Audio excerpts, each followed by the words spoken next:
等於係1分錢唔使，我哋就可以買到套樓。但係即使係咁大嘅優惠、咁好嘅地理位置，大家都千祈唔好掂，真係害人不淺嘅呢班人。講句難聽啲嘅，真係正仆街嚟嘅。從當時嘅股價3.8蚊降到淨係得返3毫7，佢嘅市值喺1日時間就等於蒸發咗120億港紙。大家好，我係阿東，而家我嘅位置就喺深圳同埋惠州嘅交界處，喺我後邊深圳人民歡迎你呢一個牌下邊就係深圳嘅地界啦。咁從而家呢一度去到沙田地鐵站只有6分鐘嘅車程時間，喺一個咁好嘅位置，咁挨住深圳，交通又咁方便，有一個樓盤而家就係零首期上會，價單就係7000零蚊，仲係大裝修嘅。開發商而家仲係額外送多18個月嘅月供。本來我哋買樓係需要交維修基金啊、契稅呢啲嘅，而家就連呢一啲錢都唔需要我哋交啦，等於係1分錢唔使，我哋就可以買到套樓。但係即使係咁大嘅優惠、咁好嘅地理位置，大家都千祈唔好掂。我之前喺惠州買樓嘅避坑指南入邊，其實有提及過呢個盤嘅，就係而家我左邊指嘅呢個首域花園。本來開發商推出嚟嘅呢一個活動優惠，真係的而且確好大好大嘅。佢諗住嘅就係通過呢一個方式快啲回籠資金，但係結果正因為咁樣吸引咗一班不懷好意嘅人。呢一班人就係諗住通過買一層樓，然之後套取更多嘅現金。呢一點亦都係令到呢一個樓盤成為咗成個片區發拍房嘅重災區。而家開發商仲俾銀行拉入為黑名單。換句話嚟講，而家嘅開發商真係寸步難行。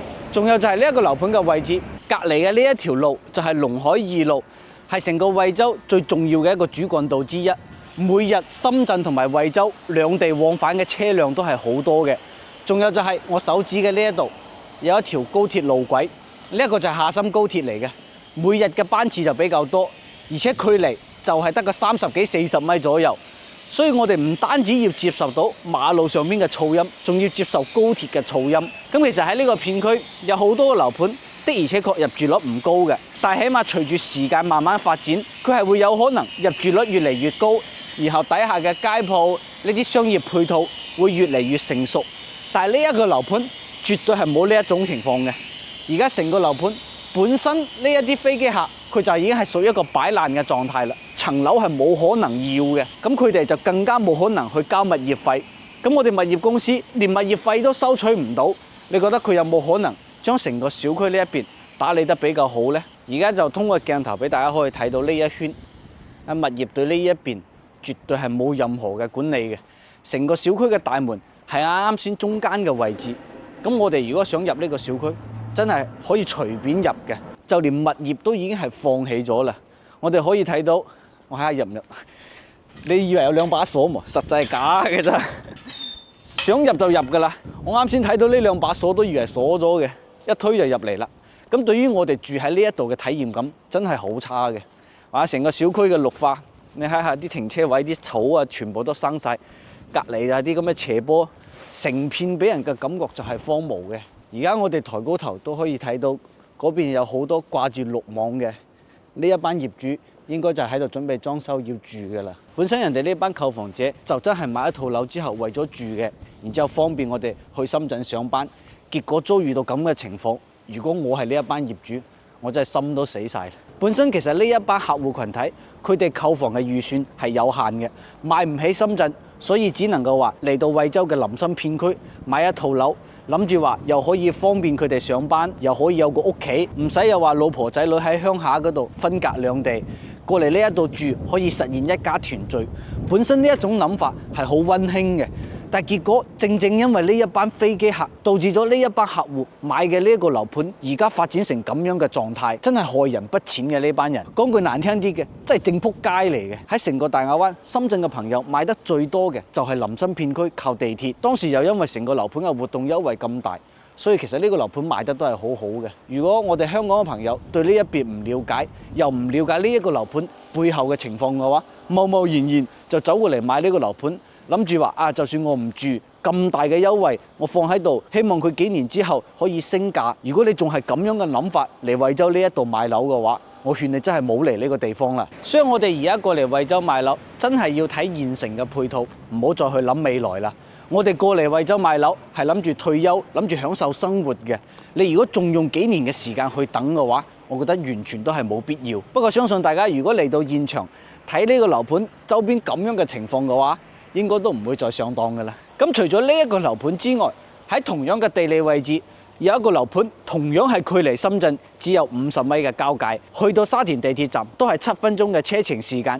要商業有商業，仲要係現樓嘅狀態，幾乎從出邊睇係睇唔出有任何嘅問題。並且惠州大亞灣西區嘅第一豪宅錦繡1號就係佢嘅對面，喺惠州嘅上半年銷量榜入邊，佢係排喺第10位嘅。但係如果我同你講呢一個樓盤，亦都係呢一個片區入邊一個好大嘅伏盤，你會唔會信呢？而家我哋即刻去睇一下佢究竟係咩情況。好啦，咁我哋而家就過到嚟，同樣係一個深圳人民歡迎你嘅牌底下。而家睇到嘅呢一 part 就係平山科技園生物醫藥嘅產業園。喺呢一個位置，同樣都係好多喺平山嗰邊上班嘅人過嚟買嘅。佢去到深圳平山嘅沙田地鐵站，都係7分鐘嘅時間就搞掂。然後喺對面就係成個大亞灣西區嘅第一豪宅錦繡1號啦。錦繡1號底下嘅商業，同埋再往前面去就係一個寶來廣場。呢一度整體嘅商業都係好方便、好熱鬧。無論係從商業、交通定係地理位置，佢呢一個樓盤嘅銷量可以喺上半年時間排喺第10位，其實係有道理嘅。咁點解我仲要講呢一個樓盤係一個伏盤呢？而家我哋入去小區俾大家睇一下。好啦，我哋而家就入咗嚟小區入邊。而家佢呢啲綠化率就有20%。齋睇佢呢個流動嘅外立面就係偏向現代化嘅。佢都係部分由鋁板同埋鐵磚，還有噴石漆嚟組成嘅。整體睇落去，呢一個小區嘅風格都係比較 OK 嘅。樓間距方面亦都比較闊，但係如果我哋淨係睇表面嘅話，真係睇唔出有任何嘅問題。本身呢一個樓盤應該係喺24年嘅12月份就交樓嘅，但係結果時間到咗，佢呢一邊都係未交到樓嘅。就喺今年嘅上半年，呢一度嘅小區都係溶溶爛爛咁樣，完全係達唔到一個交樓嘅標準。好多嘅業主就開始急㗎啦，然之後喺房管局度投訴。由於業主投訴得多，喺政府嘅干預底下，呢一度先係喺今年嘅7月份交樓俾到我哋嘅業主。咁最大嘅原因其實就係因為呢個開發商嘅資金出現咗好大嘅問題，就一直達唔到一個交樓嘅標準。其實呢個樓盤就有啲類似大亞灣西區龍海1路嗰個新力瑞園，佢同樣就好似而家咁樣，全部外立面整好晒，花園都整埋，封晒頂咁樣。但係結果就喺2021年嘅9月20號，呢一個開發商佢就喺香港嘅股市暴跌90%，從當時嘅股價3蚊8降到淨係得返3毫7。佢嘅市值喺1日時間就等於蒸發咗120億港紙。由於佢嘅跌幅過大啊，所以佢嗰支股票啊喺當日嘅時間就緊急停牌。之後呢一個新力集團就破產啦。原本嗰一班業主買嘅時候係大裝修，都諗住已經係準備收樓啦。結果就係因為咁嘅情況，佢哋攞到套樓只能夠係毛坯嘅狀態。我哋其實買樓都係咁樣嘅，喺開發商資金出現咗問題嘅時候，真係冇盲中中衝過嚟買。我哋如果中意呢一個樓盤，中意呢一個位置嘅話，我哋真係千祈冇急。一定要等開發商喺資金上邊可以得到完美嘅解決，我哋先入手呢一個樓盤，咁樣先係比較好嘅。你買樓冇問題真係好嘅，大家開開心心。一旦遇到問題，就係呢一啲好大嘅問題。至於呢一個開發商資金嘅問題幾時得到解決，大家可以耐心關注阿東嘅頻道。只要呢度一有消息，我會第一時間同大家講嘅。除咗呢兩個樓盤之外，就喺石化大道往前邊行，大概300米左右嘅距離，同樣都係收割咗好多香港朋友。佢又係點樣嘅情況呢？我哋而家就即時過去嗰個樓盤俾大家睇下。好啦，我哋而家嚟到嘅呢個樓盤就係叫做國韻雍庭，喺大亞灣西區一線臨心嘅位置，又近地鐵又近深圳。正常嚟講，呢一個位佢係最受歡迎嘅。而家普遍呢一度嘅價單，新樓嚟講都要去到8-9千蚊一個方。就連而家我哋面前嘅呢一排舊式嘅樓，佢嘅樓齡都已經係超過15年啦。佢嘅價位最平都係5-6千蚊一個方。而呢一個國韻雍庭，佢而家係新樓嘅狀態，除咗係零首期上會之外，佢而家嘅價單就係6999蚊。如果我哋想大裝修嘅，加多500蚊一個方就得㗎啦。就係因為咁大嘅活動優惠，價錢好平，所以佢呢一度都係吸引咗有好多嘅客戶，收割咗一大波嘅韭菜。但係呢一班業主真係買嗰陣時完全冇諗過自己係會俾人呃嘅。佢呢一個開發商可以講真係成個片區最得人怕嘅。到咗今時今日，仲有人通過樣板間嚟呃人買樓。你話以前係用異地樣板間，咁我就話啫，人哋睇唔到實體樓。而家佢呢一度示範單位就整咗喺我而家手指嘅呢一個3號樓。當時一期3號樓同埋4號樓係同時喺度賣緊嘅。咁好多人就會覺得呢一棟樓近住呢一條石化大道會有噪音，所以好多人就揀咗後邊嗰棟睇小區花園嘅。咁結果正正係因為呢一點，好多人當時買嘅嗰個117方南北對流雙露台嘅戶型，去到後邊睇花園嘅嗰一棟之後，就變成咗南北對流單露台咁樣嘅結局。但好多業主攞到套樓之後，先發現自己俾人呃咗。佢呢一個樓盤嘅開發商其實就係啱先我哋九晒虎嘅同一個開發商嚟嘅。原本佢係由旭生集團開發，後邊旭生集團唔掂啦，佢就由九晒虎嘅開發商德豐集團嚟接手。但係其實德豐集團同樣都係一個資金好唔掂嘅開發商，所以佢呢一個樓盤因為以前嘅開發商唔掂，後邊接手嘅開發商又唔掂，佢係存在咗有2年嘅時間停工嘅。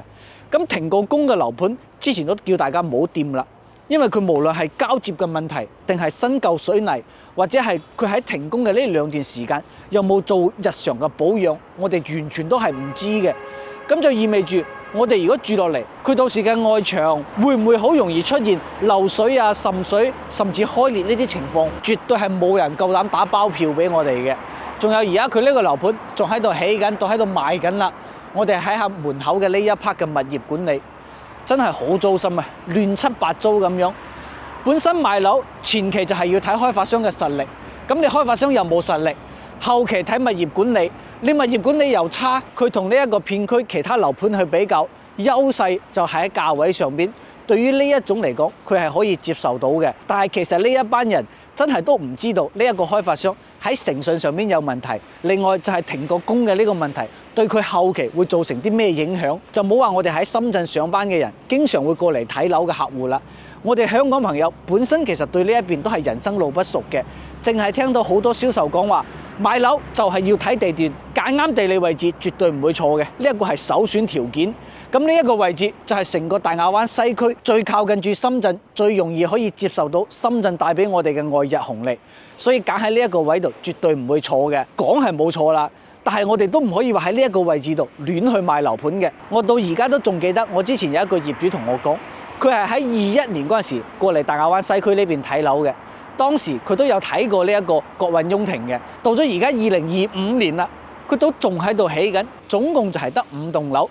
如果你開發商夠勁嘅，早早就應該起好咗。你就算係賣唔晒，你可以講話係市場唔好，客戶比較少，但係你到而家仲喺度起緊，你究竟係咩問題啊？呢一個進度真係實在太慢啦！我哋今日帶大家睇嘅呢一個一線林森片區呢3個真係比較多香港朋友中伏嘅樓盤，希望大家真係唔好因為喺網上睇到好多活動優惠夠大，然之後就貿然衝過嚟呢度，一定要提前了解清楚呢一啲樓盤背後嗰啲我哋唔知道嘅情況。其實喺成個大亞灣西區，除咗呢3個樓盤之外，真係仲有好多嘅伏盤，而家就係等住我哋香港朋友伸個頭過去俾佢割嘅咋。就算喺大亞灣嘅萬達商圈中心區，同樣都係有好多同類型嘅樓盤嘅。大亞灣真係乜都唔多，係樓多嘅啫。如果我哋冇提前做足功課，對呢一個地方有一個深入嘅了解嘅話，我哋真係好容易就踩坑中伏嘅。我上幾期有出過一期成個大亞灣詳細嘅區位解讀，大家如果感興趣嘅，可以睇翻嗰條視頻。睇完咗之後，我哋過嚟大亞灣呢一度買樓嘅思路都會比較清晰嘅。咁如果你近期又諗住過嚟惠州大亞灣買樓嘅，又唔知道揀咩樓盤咩地方嘅話，你可以將你嘅購房需求同我講，我按照你嘅需求同你推薦幾個樓盤俾你去參考。另外就係揾阿東買樓嘅，仲有獨家嘅額外優惠。我哋今期嘅節目就到呢度啦，下期見，拜拜。